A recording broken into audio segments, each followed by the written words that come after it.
குன்றத்தூரில் நல்லபாம்பு கடித்ததில் சிகிச்சை பெற்று வந்த 9 வயது சிறுவன் பலியானார். குன்றத்தூர் அடுத்த நத்தம் கொள்ளை தெருவை சேர்ந்தவர் வையாபுரி எலக்ட்ரீஷியனாக பணிபுரிந்து வருகிறார்.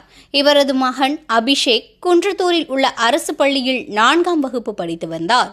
கடந்த சில தினங்களுக்கு முன்பு சுடுதண்ணீர் காய வைப்பதற்கு அவரது தாய் வீட்டின் அருகே இருந்த விறகுகளை எடுத்து வர சொன்ன நிலையில் விறகுகளை எடுத்தபோது அங்கிருந்த நல்லபாம்பு ஒன்று சிறுவனின் கையில் கொத்தியது. இதனால் அதிர்ச்சியடைந்த சிறுவனின் பெற்றோரிடம் கூறியதை அடுத்து சிறுவன் அபிஷேக்கை மீட்டு எழும்பூரில் உள்ள அரசு மருத்துவமனையில் அனுமதிக்கப்பட்டு சிகிச்சை பெற்று வந்தான்.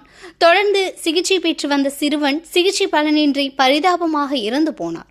இந்த சம்பவம் குறித்து குன்றத்தூர் போலீசார் சம்பவ இடத்திற்கு சென்று இறந்து போன சிறுவன் அபிஷேக் உடலை மீட்டு பிரேத பரிசோதனைக்கு அனுப்பி வைத்து விசாரணை மேற்கொண்டு வருகின்றனர்.